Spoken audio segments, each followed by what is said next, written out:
샘 소르보와 함께하는 교육 시리즈 스쿨사웃에 오신 걸 환영합니다.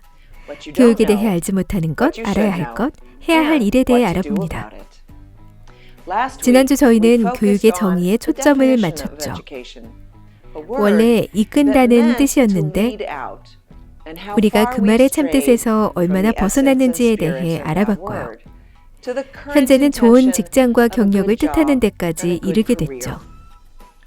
이번 주 저희는 학교의 정의를 더 자세히 알아보고 카페테리아 스타일의 컨베이어 벨트식 학교 교육의 잘 알려진 부작용에 대해서도 알아봅니다.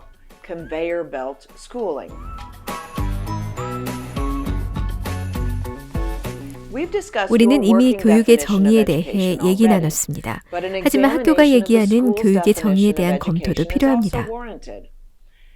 미국 교육부에서 말하는 교육의 사명은 학생들의 성취를 장려하고 글로벌 경쟁을 준비하는 데 있다고 해요. 교육적 탁월함을 함양하고 동등한 접근을 보장함으로써요. 잠깐만요. 뭐라고요? 글로벌 경쟁을 준비한다고요? 그게 뭐죠? 여러분 아이들을 유치원에 데려다주면서 이런 생각을 하세요?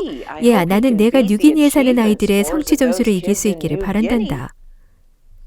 스터디닷컴에 따르면 학생의 성취도는 일정 기간 동안 한 학생이 배운 학업의 내용의 양을 측정하는데 성취도 테스트를 쳐서 기준과 비교하는 형식으로 측정하죠. 그런데 미술이나 음악처럼 추상적인 것들은 어떻게 측정할까요? 시험을 잘 못 치는 학생들은요? 저처럼요. 월드 파퓰레이션 리뷰.com에 따르면 지난 30년 넘게 미국의 교육 순위는 국제 기준과 비교해 계속 하락하고 있어요. 2018년 우리나라는 수학에서 38위, 과학에서는 24위를 기록했죠. 교육부 예산은 한 해 680억 달러예요. 그들이 정말 성공하는 법을 제대로 알까요?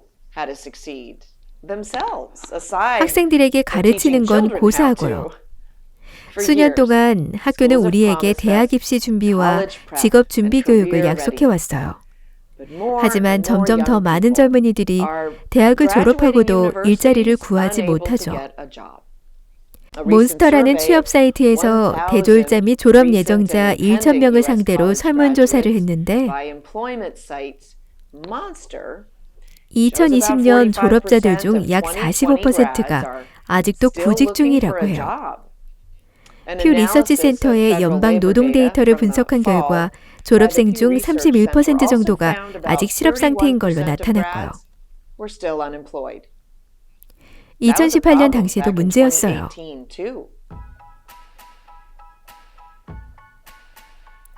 그 가운데서 3분의 2는 지금까지도 여전히 취직하지 못했다고 해요. 그 가운데서 절반 이상은 10년이 지나도 취직하지 못하고요. 포브스 보고서에 의하면 심리학 전공자 54%의 첫 직장은 대학 학위를 요구하지 않는 곳이라고 해요. 그리고 3분의 2 이상은 5년 후에도 불완전 고용 상태로 남아있고요. 생물학, 생물의학 전공자 51%도 같은 문제를 겪고 있고요. 교육학 전공자도 50%라고 하네요. 그럼 직업 준비란 약속이라기보다 제안에 가까워 보이는군요. 어떤 사람들에게는 대학이 좋은 선택일 수 있다고 말씀드리려는 게 아니에요. 하지만 우리 학교들이 고등교육을 받으라고 노래를 부를 동안 미국은 블루칼라 노동자 부족을 겪고 있죠. 포브스 2018년 12월 13일자 기사를 보면 미국 기업들의 분위기를 조사하는 비영리 단체 컨퍼런스 보드의 조사를 인용했는데 대학 학위 비소지자에 대한 수요 증가가 그 상황에 일조하고 있다고 해요.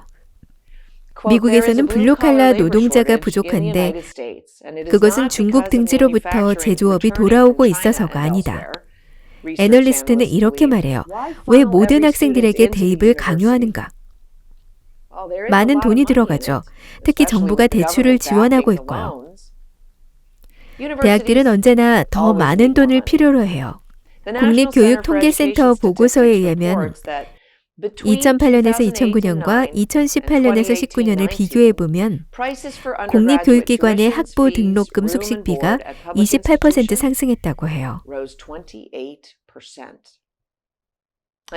차라리 비영리 교육기관들은 물가 상승률을 감안하더라도 19% 상승에 그쳤다고 하고요. 물가 상승률을 감안하더라도요? 그 돈이 다 어디로 가는 걸까요? 교육자들에게는 아닐 거예요. 학교 당국으로 들어가겠죠. 대학 입시는 고등학생 자녀를 둔 모든 가정들이 비용을 정당화할 만한 좋은 일자리를 기대하며 엄청난 부채를 감당하게 만드는 다단계 조직이 됐어요. 가계 재정에는 분명 좋지 않아요. 하지만 어떤 이유에서인지 학교에서는 학생들에게 경제 공부는 시키지 않죠. 왜 그럴까요? 젊은이들에게 글로벌 경쟁력을 가르치겠다고 하면 개인 재정 관리도 가르치는 게 합리적인 기대 아닐까요? 그리고 만일 우리가 커리큘럼에 금융 지식도 넣어야 한다고 인정한다면, 물론 그렇지 않지만요. 그 외에 빠진 게 또 뭐가 있을까요? 적어도 학교 교육에는 평생 금융 설계나 막대한 부채를 지는 걸 피해야 한다는 내용이 충분히 들어가야 할 거예요. 물론 안 하고 있죠. 그와 동시에 우리가 알지 못하는 일도 벌어지고 있어요. 오늘 샘 소르보의 스쿨스 아웃에서는 학교 교육의 어두운 이면을 검토해 봅니다. 바삐 시험 공부를 하고 논문을 쓰고 강의를 듣는 동안 여러분께 어떤 일이 벌어졌는지 아셔야 합니다. 많은 부분이 교육적인 것이었을는지는 몰라도 거기엔 더 많은 것들이 있었기 때문이죠. 우리는 그걸 잔존 효과, 의도하지 않은 결과, 혹은 조건하의 암묵적 결과라고 부를 수 있어요. 광범위하고 다양한 많은 학생들을 한데 몰아넣고 일률적으로 가르치는 데서 발생하는 일이죠. 당연히 예상하지 못한 결과도 발생할 수 있을 거예요. 학교 교육이 아이들 교육을 위한 최선이라는 말을 자신도 모르게 믿은 대중들에 의해서요.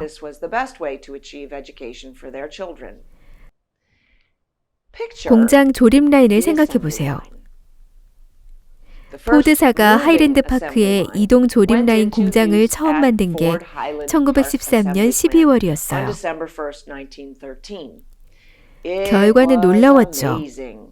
T형 자동차를 만드는 데 드는 시간이 12시간 이상에서 1시간 반으로 줄어들었어요. 헨리 포드가 차량을 더 빨리 생산할 수 있었기 때문인데 그가 가격을 낮춘 덕분에 더 많은 사람들은 품질 하락 없이 자동차를 구입할 수 있었죠. 적어도 눈에 띄지 않게요. 조립 라인 기술을 우리 학교에 도입하면서 아이들에게는 점수를 매겼어요. 교사들에게는 학습의 질을 위해 지식평가를 하도록 허용했고요. 그리고는 학생들이 졸업할 때까지 줄을 세워서 다음 학년으로 승급시켰죠. 필요한 기초적 기술만 가르쳐서요.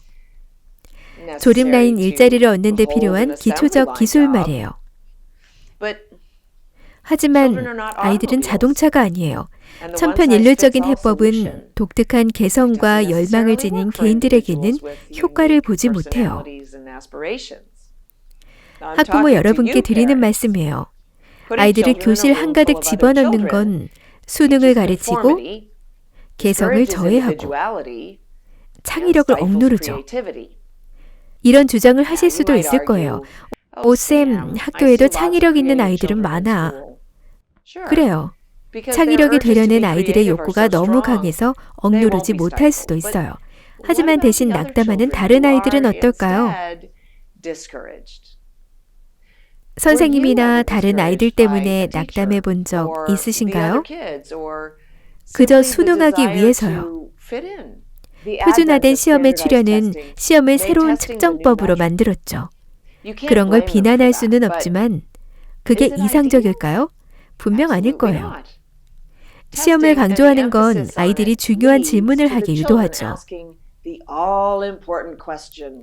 이거 시험에 나오나요? 내가 알아야 할 최소한의 것만 알려달라는 거예요. 숙달을 가르치지 않고 흉내를 가르치는 건 전혀 가르침이라고 할 수 없어요. 어떤 아이도 뒤처지지 않고 최고가 되기 위해 경쟁하고 공동 교과 과정이 그런 일을 크게 증가시켰어요. 시험 같은 것들이 학습은 어렵다는 마음을 갖게 만들어요. 그건 정말 학생들에게 해서는 안 될 일이죠. 뭔가를 배운다는 게 어렵다고 여겨져야 할 이유는 없어요. 만약 적성이라는 게 존재한다면요. 하지만 선생님이 가르치는 방식만 정확히 배우라고 학생들에게 요구하는 건 그들에게 맞지 않는 패러다임에 맞출 것을 강요해요. 너무 어렵다는 생각을 갖게 만들면서요. 천성적으로 아이들은 호기심이 많고 우리는 지식을 탐구해서 얻도록 장려해야죠. 어렵다는 딱지를 붙여서 낙담하게 만들어서는 안 되고요. 너무 어려워서 어떤 과목을 포기해 본 적 있으세요? 흥미를 되찾게 만들거나 애초에 흥미를 잃지 않게 할 방법은 없을까요? 수학이나 과학을 하는 사람들은 역사나 미술을 하는 사람들이 아니다. 그건 꼭 맞는 말은 아니에요. 의아해하시는 분들도 계실 거예요. 학교에서의 경험에 의해 그런 생각이 깊게 배어 있죠. 벤저민 프랑클린을 생각해 보세요. 작가의, 출판가의, 정치인의, 과학자의, 발명가이기까지 했죠. 토마스 제퍼슨도 있고요. 건축가이자 기술자이면서도 동시에 여러 가지 일들을 했죠. 쌤, 하지만 그들은 천재들이잖아. 그럴지도 모르지만 한계를 얘기해주는 선생님이 없었기 때문일 수도 있어요. 어떤 건 할 수 있고 어떤 건 할 수 없다고요. 생각해 보세요. 에이브러햄 링컨은 법을 독학했어요. 그는 미 합중국의 대통령까지 됐죠. 역사상 그 어떤 개인보다 글을 다룬 책이 더 많아요. 딱 한 명만 빼고요. 학교 교육을 받은 개인들도 성공할 수 있지만 어떤 대가를 치를까요? 성공의 확률은 점점 떨어지고 학교 시스템에서 받는 잠재적 위험은 점점 늘어나죠. 위험을 감수할 가치가 있을까요? 단점이 그렇게나 큰데 장점을 위해 아이와 여러분의 관계를 위험에 빠뜨릴 가치가 있을까요? 예를 들면 본질적으로 학교는 선생님이 모든 걸 안다고 가르쳐요. 그게 바로 패러다임이죠. 부모인 여러분은 잘 알지 못하는 권위에 여러분의 아이를 맡기게 돼요. 그 권위는 아이에게 제공할 지식을 갖고 있지만 정보의 일차적이자 유일한 원천이 될 수도 있어요.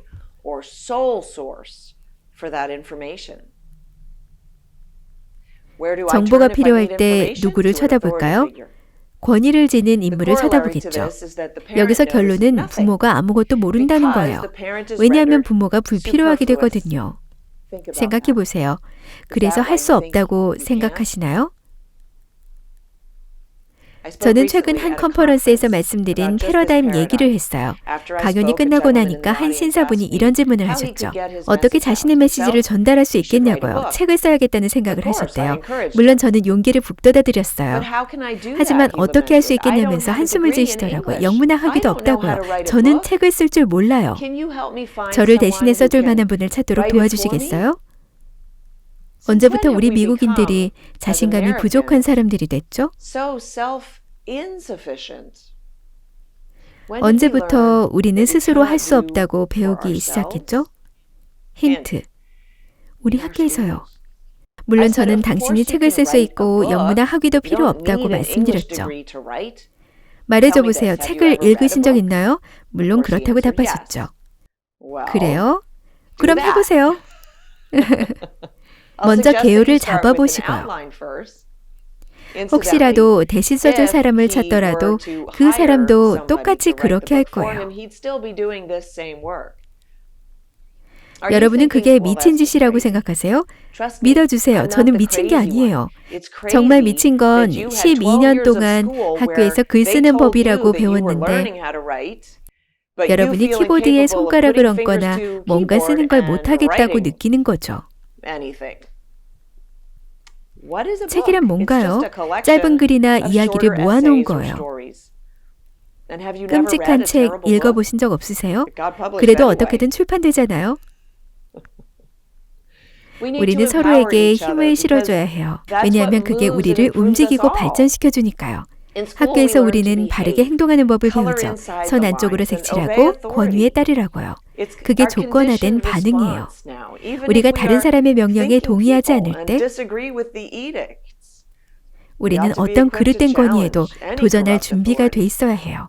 하지만 학교 패러다임은 엄청난 불안감을 심어주죠. 명령을 어길 생각마저도요. 안 그런가요? 우리가 먼저 순종하고 나중에 질문하면 되지 생각한다면 사악한 생각을 가진 사람이 권위를 차지하기가 훨씬 쉬워져요. 학교 교육은 궁극적으로 권력의 이양이라는 결과를 낳아요. 학생들을 더 약하게 만들고요. 그게 여러분 스스로에게, 여러분 아이들에게 원하시는 건가요? 그나저나 저는 엔지니어링을 전공했어요. 글쓰기도 싫어했고 영작문 수업도 듣기 싫어했죠. 그럼에도 지금까지 몇 권의 책을 썼어요. 글쓰기는 재미있어요. 하지만 학교에서는 그렇게 얘기해주지 않죠. 사실 저는 여러분께 작은 비밀 하나를 가르쳐 드릴까 해요. 글쓰기란 생각이에요. 왜냐하면 명료하게 글을 쓰기 위해서는 우리 생각을 다듬어야 하거든요. 만일 누군가가 글쓰기를 포기하라고 한다면 사실 그들은 여러분이 생각하는 걸 원치 않는 거예요. 그래서 학교는 저를 포함해 우리 모두에게 가르쳤죠. 우리가 정답을 위해 권위에 기대야 하고 구체적으로 지시받지 않거나 좋은 점수를 받지 못하는 건 해서는 안 된다고요. 무언가를 할 줄 모른다면 맞는 얘기일지도 모르죠. 그렇다고 그걸 하는 법을 배우는 시도까지 제한해서는 안 돼요. 하지만 학교 패러다임은 그렇게 하고 있죠. 그래서 같은 컨퍼런스에서 저희는 셀프 티칭과 몇 가지 문화적 주제에 대해 얘기하고 있었고 참가자들은 우리 학교에서 변화를 일으키기 위해 각자가 더 많은 참여를 할 필요가 있다고 강하게 느꼈죠. 몇몇 분들은 어떤 일을 해야 하냐고 물으셨어요. 저는 몇 가지 제안을 드렸죠. 저는 선생님처럼 지시하려는 사람을 찾는 일을 그만두라고 말씀드렸고요. 개인으로서나 공동으로 뛰어들어 해결해 보시라고 말씀드렸어요. 저는 모든 답을 알고 있는 척하지 않아요. 사실 우리는 해결책을 위한 대안적인 아이디어에 열려 있어야 하죠.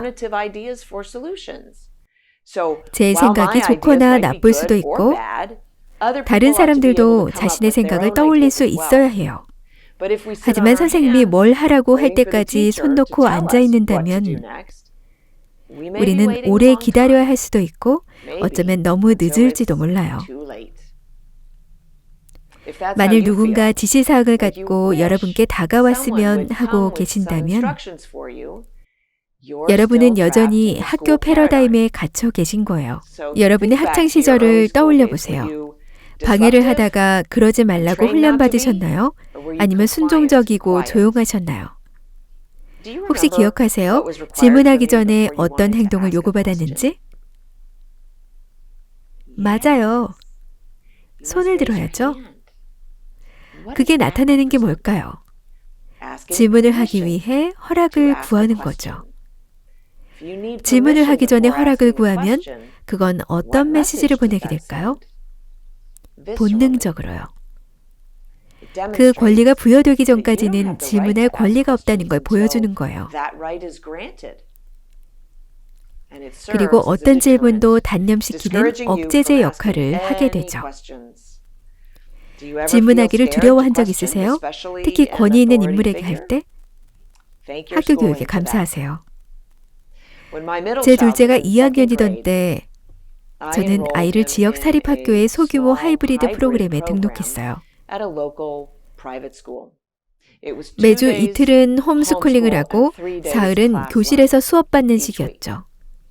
교장 선생님은 읽기와 수학 실력을 시험했는데 수학에서는 4학년, 읽기에서는 5학년 실력이 남았지만 저는 아이를 학교에 보내기로 했어요. 아이를 직접 가르치기에 제가 너무 부족하다고 생각했거든요. 모든 면에서요. 교장 선생님의 발견에도 불구하고요. 알아요. 한심하죠. 어쨌든 6주 정도가 지나서 학교 선생님과 약속을 잡았어요. 제가 할 몫을 다하고 있는지 확인할 겸 해서요. 그래요, 맞아요. 여전히 저는 선생님한테 점수를 받을 생각을 했던 거예요. 그때까지 너무 잘하고 있었는데도요. 그 자리에서 선생님은 저한테 말씀해 주시더군요. 아이가 너무너무 바르게 행동하고 있다고요. 다른 학생들한테도 정말 좋은 영향력을 끼친다고요. 그때까지 저는 1년 넘게 셀프 티칭을 하고 있었고 제도권의 고정관념 밖에서 생각하기 시작하고 있었어요. 갑자기 든 생각이 아이가 얼마나 얌전한지 알고 싶지 않더라고요. 아이에 대해서는 벌써 알고 있었어요. 그 선생님이 가장 중요시하는 지표가 행동인지 궁금했고요. 차라리 아이들 공부를 방해하고 항상 질문하고 너무 열심히 일하는 불평을 듣기를 바랬는지도요. 그 주에 학교에서 나왔어요. 선생님의 목표는 제 목표가 아니었어요. 아이들의 미래에 여러분의 목표를 둬보세요. 학교랑 현저하게 다를 수도 있어요. 한 아빠는 자기 딸의 유치원 오리엔테이션이 전적으로 행동에 대한 거였다고 말씀하시더군요. 학교는 점점 더 학생들의 행동 거지에 집착하는 것 같은데 그건 이상하죠. 오늘날 학교에서 따돌림이 점점 더 이슈가 되고 있지 않나요? 정부 웹사이트인 스탑불링에 따르면 12살에서 18살 사이의 학생들 가운데 약 20%가 교내에서 괴롭힘을 당했다고 해요. 괴롭힘을 당한 학생들 중 46%만이 어른들에게 그 사실을 알렸고요. 유네스코 통계에 따르면 전 세계 젊은이들의 3분의 1이 괴롭힘을 당한다네요. 어쩌면 학교에서 아이들에게 진화를 훈련시키나요? 생명의 기원에 대한 다른 이론들은 전부 배제하고요. 다윈의 종의 기원에 나오는 진화론에서는 삶이 사건의 연속이라는 입장이죠. 적자 생존이 이 땅의 규칙이고요. 괴롭힘이 적자 생존이 아니면 뭐겠어요? 누군가는 파리대왕이라고 하겠네요.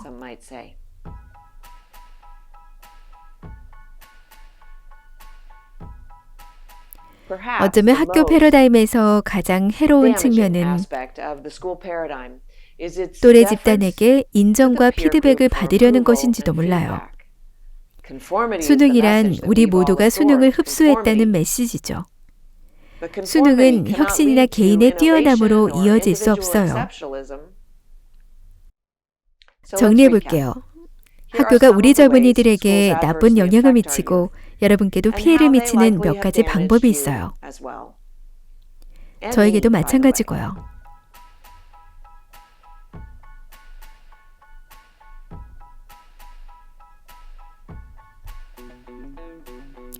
군중과 떨어져 서 있는 걸 어렵게 생각하세요? 리더가 여러분을 어디로 이끄는지 모르면서도 리더를 따르지 않는 게 불편하세요? 이제는 여러분이 일어서야 할 때입니다. 스스로 눈에 띄게 밖에 서시고요. 여러분 아이들을 위해서나 자신을 위해서 무리에 섞이거나 개성을 배반하지 마시고요.